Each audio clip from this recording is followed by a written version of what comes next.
Good morning, everybody. Welcome to Crime Time, our Wednesday live stream right here on Starting Lineup. Thank you for starting your day the KUAM way. I'm Jason Salas, and we are joined as always midweek by Sergeant Paul Tapau. Hey, Hafiday. We got the Welcome sergeant to the beautiful Java Junction. Yeah, we are in the heart of Hagåtña right now. The heart of Hagåtña. I like how we say that. But we are in Java Junction. Our friends here have allowed us to use their wonderful facility because just right around the corner is a organization that you probably passed by a cajillion times as you make your way around here. You may be going to the bank, you may be doing some shopping, but New Beginnings truly does some amazing work in our island community. They deal with helping people with drug and alcohol recovery. So Sergeant, what do we got here today? So we have Ms. Athena Dueñas.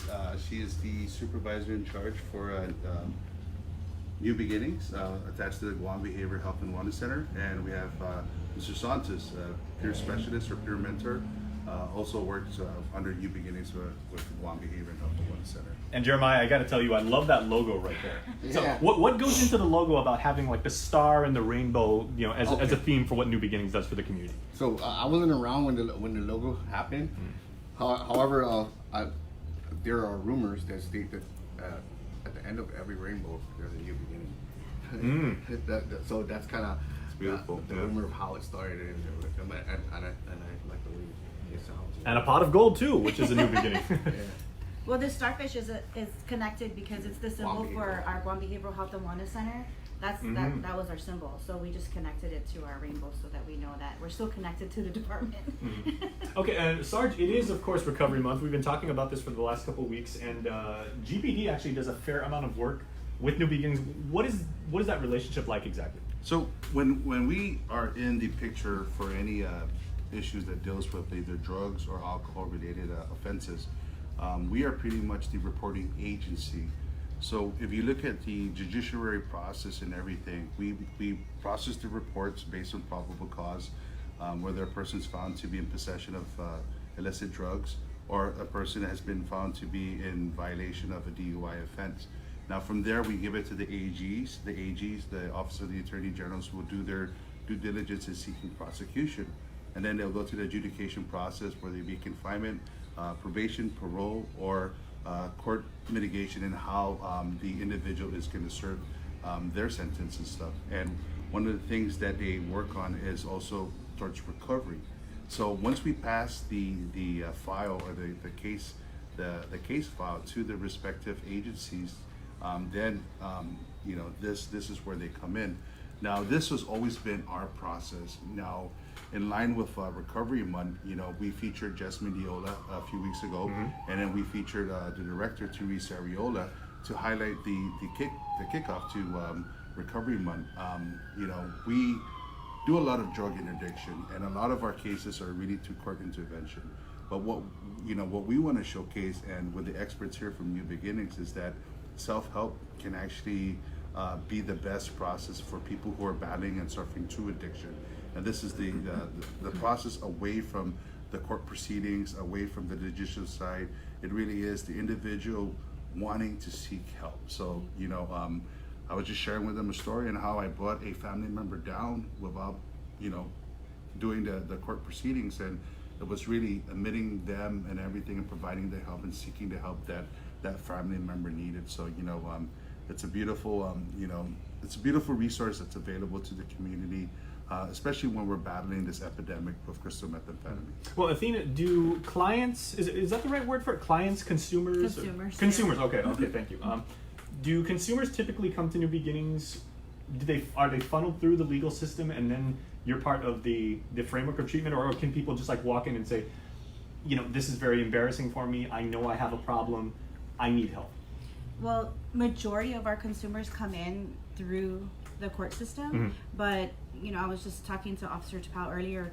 Over I would say the last 10 years, more and more we've had an increase of individuals coming in self-referred, and that for us is amazing because they don't have to get arrested to come in for treatment, but they know that they've already burned bridges with families, or the family is actually coming in and pleading, please take them, help them, do something with them. That is really big of someone to take that step. Yes, and we tell them that, and that makes them feel so much better when we actually acknowledge, I know how hard it was for you to walk in that door, and they're just like, oh, you just don't know, and then that's when it all starts. And once we start doing that, then, it's really great is that they continue to help other people. You know, they become peers and they walk out and they say, just go in there, just step in the door, bro, you'll be okay.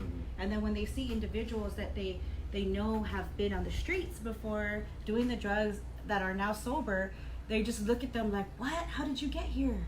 And that's the people in the front door.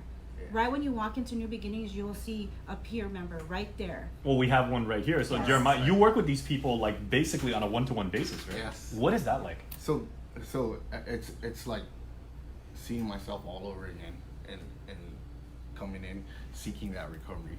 So every time someone will walk in the doors like seeking help, it's like I see myself again. You know, so it's definitely it's always something new and different every day because of the I would say that there are times where we have a high operations tempo at New Beginnings. However, with the peer specialists that we have there, it helps with the carry the caseloads for a lot of our clinicians and whatnot. Do you feel that sense of empathy, like when you said, you know, you feel like you're looking almost like in a mirror and you see yourself, and you can tell people, it's like, hey, I've been where you are, you know, I know what you're going through right now. You can confide in me, you know, there's a sense of similarity here, and you can make it through this. Yes, I definitely do, and a lot of time I wouldn't self-disclose right away that I'm a person in recovery just yet until I see the hope going away, and then I would use my story to kind of bring them back. That's interesting because I know some people would try and establish like that common ground right off the bat. Yeah. Is that something that you made a conscious decision to do, or? Yes. Okay. Yes. So How did the consumers react to that? a lot of times though, they were reacting in a way where they were really surprised because I also do like some work with the people from the adult drug court and most of them they just didn't realize that I was a person that went through the drug court system, you know, and they were just like, what? I thought you just worked here. I'm like, no, dude, I went through the same thing you did, you know, I'd say it was just life changing. It provides a lot of hope. Yeah.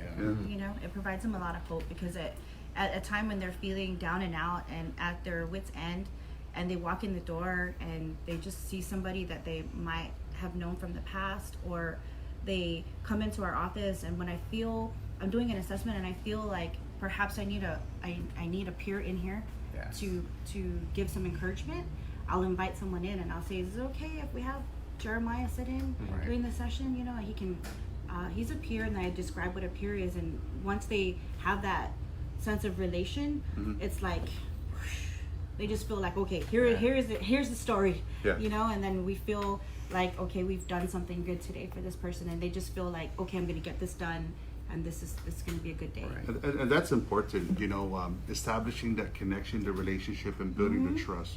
Absolutely. Because when you're battling addiction, you're at wit's end, and you have no familial ties anymore, familial support, and we were just talking. I mean, when you're down on your knees and everything, but you have this hope, you have this mechanism where the peer mentors or their peer leaders are the support mechanism that will take you to the steps. And back in our days, my earlier years in the Guam Police Department, we used to call it the step process, the 12-step process, and what was required from you to take those steps in seeking recovery. Right. And it was really the first step that you take in knowing that you have an issue, you're suffering to addiction. That's the first step that's going to guide you towards your new beginnings. And you can't do that without trust. You can't do that without relationship, establishing that relationship, and you can't do it without the peer support, because these fine men and women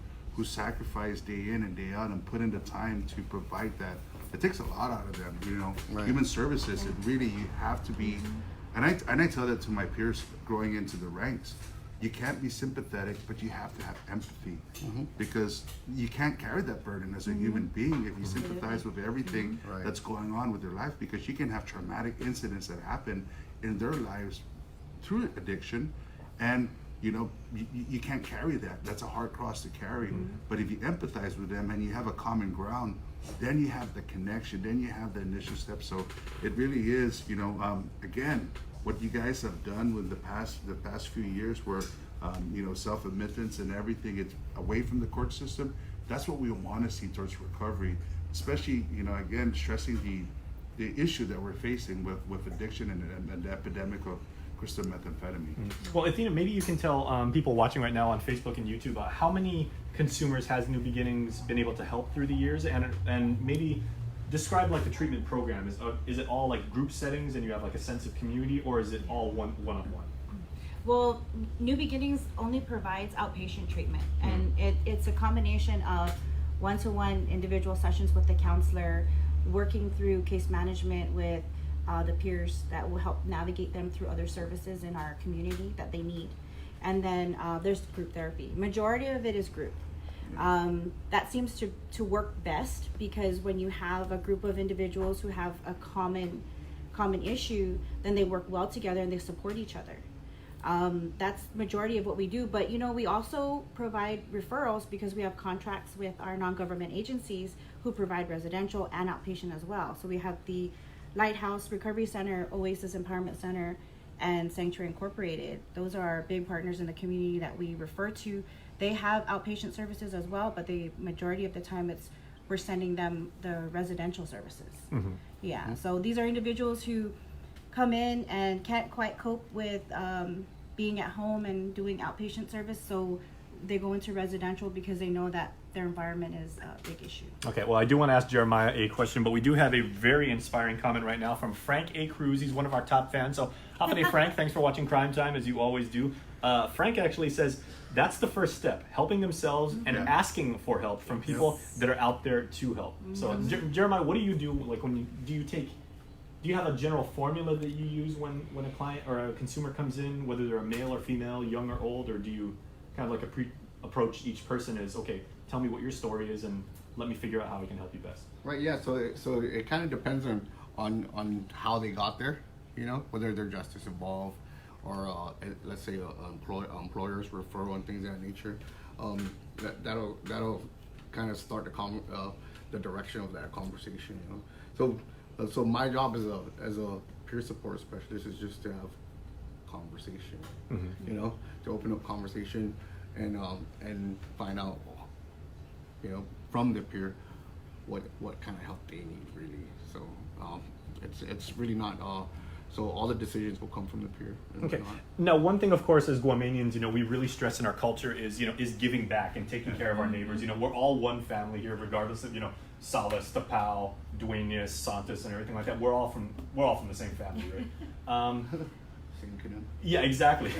Do you feel that do you see like a lot of people that are consumers that come through the program, do they come back and they want to say, okay, you guys helped me in tremendous ways, I would like to actually give back and I want to repay back?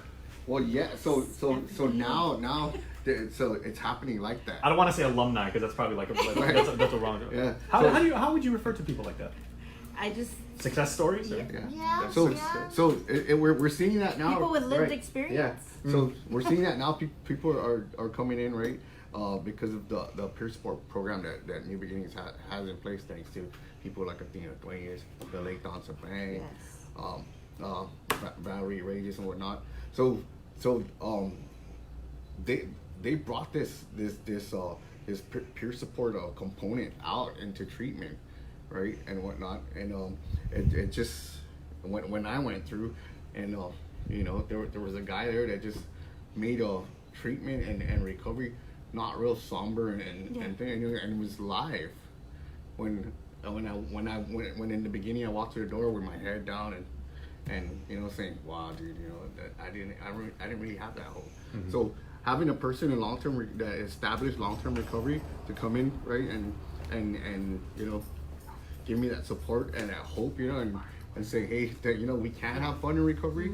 It's just awesome. And now that you have an organization out there like Togi, right, that's building a capacity, and they have people in training right now and whatnot.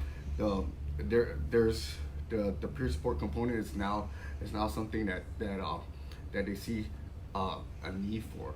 You know what I'm saying? That's important. Striking with the peer support.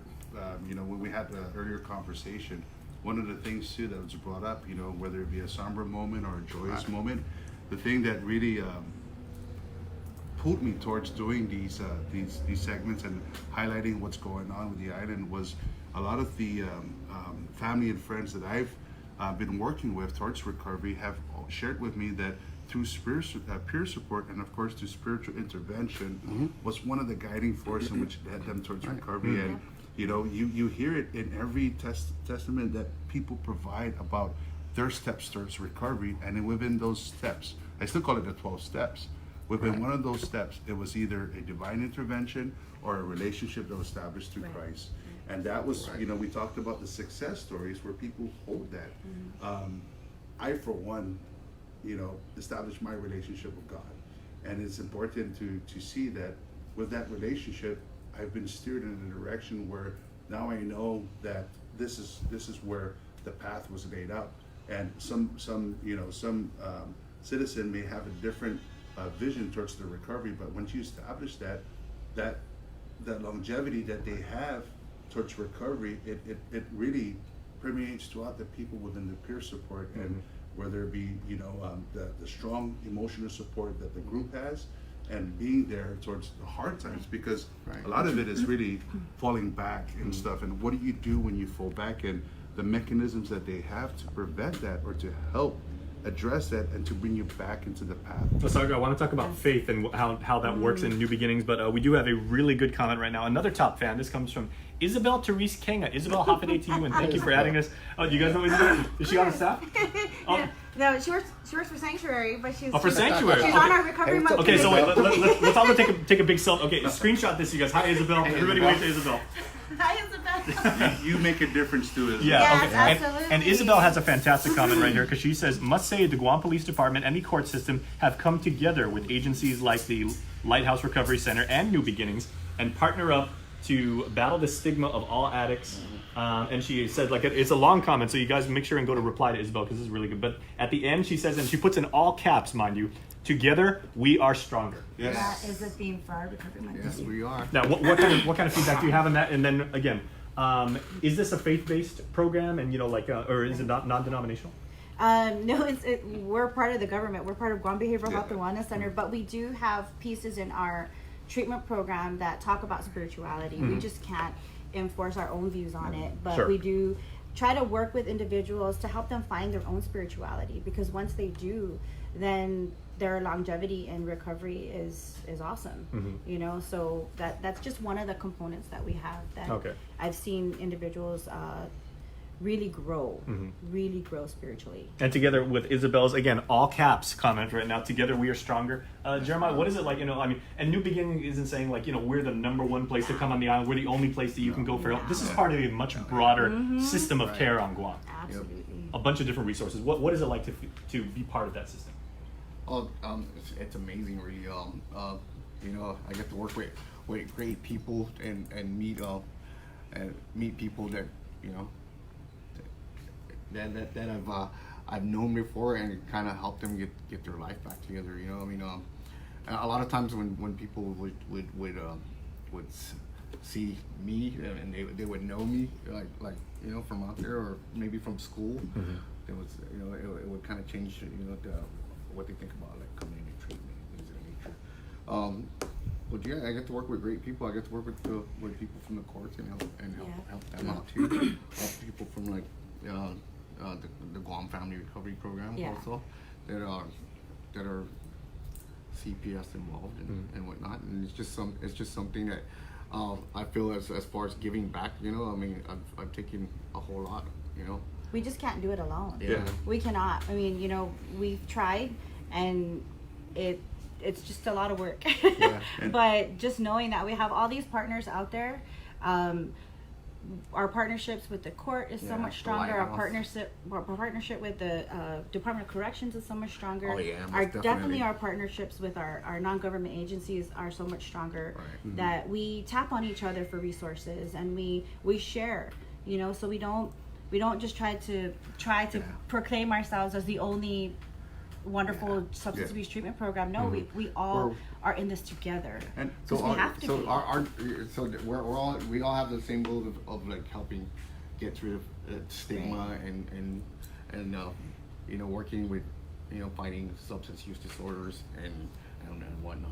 Recovery Month is a perfect example of how we get together, because we have individuals from every agency come together and we plan it together. We don't just say, oh, this is what we're doing this month, that's it.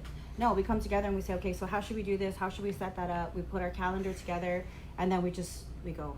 And look at this. There are not a whole lot of days that are missing on Every the. Look at that, weekend, everybody. every weekend New there's Beginnings. something. There's that rainbow right there. Oasis Empowerment Center, Lighthouse Recovery Center. Yeah. And That's everybody working Sanctuary together. Incorporated. And we Sanctuary. offer open Thank you. houses so that individuals from the community can come to the facility to see what the facility provides and what they offer. And of course, we provide food. That's in our culture. So Of course. So, lots of it. So the open houses, you can come. We can give you information about our agency, and so that's the whole purpose of the open house, is to again invite individuals in and say, hey, come in. Treatment is not as bad as you think. We're not an institution. We are a treatment facility, and this is what we are. Okay, now I want to give to Sarge the last yeah. word, but I want to capture this real quick. Together we are stronger. If you look at a military strategic approach, right, force multiplier works great, right, in any type of military approach. And here, understanding that not one agency, not one non-government organization, not one faith base is going to claim notoriety to the success of recovery. That one person who seeks help, that one person who walks through the doors for any recovery center, whether it be New Beginnings, Oasis, Sanctuary, or the Lighthouse. That's that one person where we find the success as a community, whether it be the Guam Police Department doing interdiction and unfortunately to arrest, or whether it be that individual saying, no, I need to address this issue, because collectively we all need to come together to address the issue and what we're battling, because Jeremiah and I come from an old school way of thought. We're pretty much OG and everything, and it's hey, it's just. and now you guys are pillars of the community. You're doing wonderful It is, things on the island. and seeing what we can do in our capacity to provide hope, to provide the avenue to where we can actually steer our citizens who are battling addiction in the right path, and ensuring them that you have a support mechanism, you have the mechanisms in place. This is perfect timing. I was at the beach when they did the Serenity Walk a few weeks ago, and just the individuals high-fiving and commending the efforts in what the Guam Police Department does. And I said, no, don't commend me. Commend yourself for taking that step. And this is all about the individuals and they should celebrate it.